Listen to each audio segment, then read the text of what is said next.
আসসালামু আলাইকুম রহমতুল্লাহ বারকাত। আলিম পরীক্ষার্থী 2025, তোমরা যারা পরীক্ষার্থী আসো, তোমাদের যে কয়েকটি পরীক্ষা হয়েছে আশা করি সবার ভালো হয়েছে, আলহামদুলিল্লাহ। আগামী যে পরীক্ষা রয়েছে আরবি দ্বিতীয় পত্র, তোমাদের জন্য সুপার সাজেশন নিয়ে এসেছি। ইনশাআল্লাহ যদি এটা ফলো করো তাহলে তোমাদের আশা করা যায় যে আল্লাহ চাহে তো 100% তোমাদের কমন আসবে। দেখো, আরবি দ্বিতীয় পত্রের সংক্ষিপ্ত প্রশ্ন থাকে নাহু সরফ থেকে। এই নাহু সরফ থেকে যে প্রশ্নগুলো থাকে আমরা যদি সেদিকে খেয়াল করি, দেখো নাহুর থেকে আমরা এখানে 1 2 3 4 5 6 7 8 9 10 10টা প্রশ্ন এখানে আমরা দিয়েছি। দেখো তোমাদের হচ্ছে প্রশ্ন আসে 10টা, 7টা লেখা লাগে। নাহু থেকে আমরা প্রশ্ন সিলেক্ট করছি, 1 নম্বর প্রশ্ন 2 5 6 7 8 9 11 12 15, এবং সরফ থেকে মাত্র 2টা 18 এবং 19। আশা করা যায় ইনশাআল্লাহ এই যে এখানে মোট 12টা প্রশ্ন আছে, এখান থেকে ইনশাআল্লাহ লেখার মতন যে 7টা তোমাদের দরকার ইনশাআল্লাহ সেগুলো চলে আসবে। এরপরে দেখো যদি আমরা আসি কাওয়ায়েদ যাচাই, কাওয়ায়েদ যাচাই এখানে আসবে কয়েকটা থেকে আসে, মোট আসে 5টা, 3টা লেখা লাগে। দেখো নাহু সরফ থেকে পরিভাষা বের করতে হয়, বিভিন্ন থাকে তোমার হচ্ছে, যেমন কিছু এসএম দিয়ে দেয় সেগুলোর পরিচয় বের করা লাগতে পারে, এরকম বিভিন্ন রকম কাওয়ায়েদ যাচাই থাকে, সেটা তোমাদের বের করা লাগবে। এইগুলো সালের প্রশ্ন পড়তে হবে, সালে যে প্রশ্নগুলো আসছে বিগত সালে সেইগুলো দেখলেই চলে আসবে। 15 সালের পর থেকেও যদি দেখো ইনশাল্লাহ চলে আসবে। ইঙ্গিত সহ শূন্যস্থান, ইঙ্গিতবিহীন মানে উইথগুলো উইদাউটগুলো যেগুলো, এগুলো সালের তো খুব বেশি না, অল্প আছে, এগুলো যদি দেখো ইনশাল্লাহ চলে আসবে। এরপরে দেখো তারকিব, বাক্যে তারকিব 3 4 6 7 8, এই যে তারকিব নাম্বারগুলো আলফাতে সাজেশনের যে নাম্বারগুলো দেওয়া হয়েছে এইগুলো যদি তোমরা দেখো তাহলে আশা করা যায় যে তারকিব এই রকম যদি হুবহু না আসে কিন্তু এই ধরনেরই আসবে।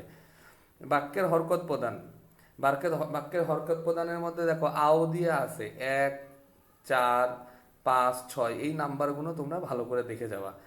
তারপরে দেখো আরবির থেকে বাংলা, বাংলা থেকে আরবি, তোমরা দাখিলে আরবি থেকে বাংলা, বাংলা থেকে আরবি সেন্টেন্স পড়েছো ছোট ছোট, কিন্তু এখানে দেখবা যে প্যাসেজ আকারে আসবে, সেন্টেন্স দিয়েই প্যাসেজ করা থাকে, যদি সেন্টেন্স পারো এটা খুবই সহজ।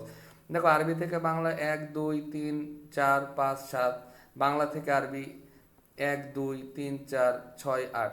দেখো আরবি থেকে বাংলা তুলনামূলক একটু সহজ হয়, বাংলা থেকে আরবি তুলনামূলক কঠিন হয়, এই জন্য তোমরা এই বাংলা থেকে আরবি এটা একটু ভালো করে পড়বা। তারপরে দেখো বাক্যশুদ্ধি, বাক্যশুদ্ধি নাম্বার তুলেই দেওয়া হয়েছে, কারণ প্রত্যেকটা আইটেম যে আইটেমগুলো আসে সেইগুলো সম্পর্কে এখানে অল্প অল্প করে মানে প্রত্যেকটা আইটেমের দেওয়া হয়েছে, যাতে ওইগুলো যদি প্র্যাকটিস করো হুবহু এটা না আসলে ওই রকম যেটা আসবে তোমরা পারবা।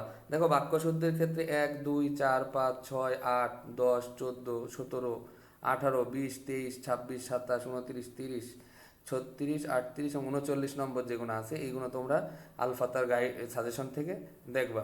এরপর দেখো দরখাস্ত এবং পত্র দুটো আসে, একটা একটা করে যে কোনো একটা লেখা লাগে। সেক্ষেত্রে দরখাস্তে আমরা 1 এবং 3, এবং পত্রে আমরা বা চিঠি বলো যেটা 3 নম্বরটা, তার মানে এখানে মোট 3টা আছে, তো তোমরা আশা করি হয়তো এই 2টা পড়লেই চলে আসবে।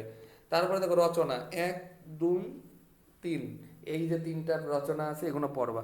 দেখো এখানে বিশেষ দ্রষ্টব্য সকল নাম্বার আলফাতা সাজেশনের, এখানে যত নাম্বার উল্লেখ করা হয়েছে নাম্বারগুলো আলফাতা সাজেশনের।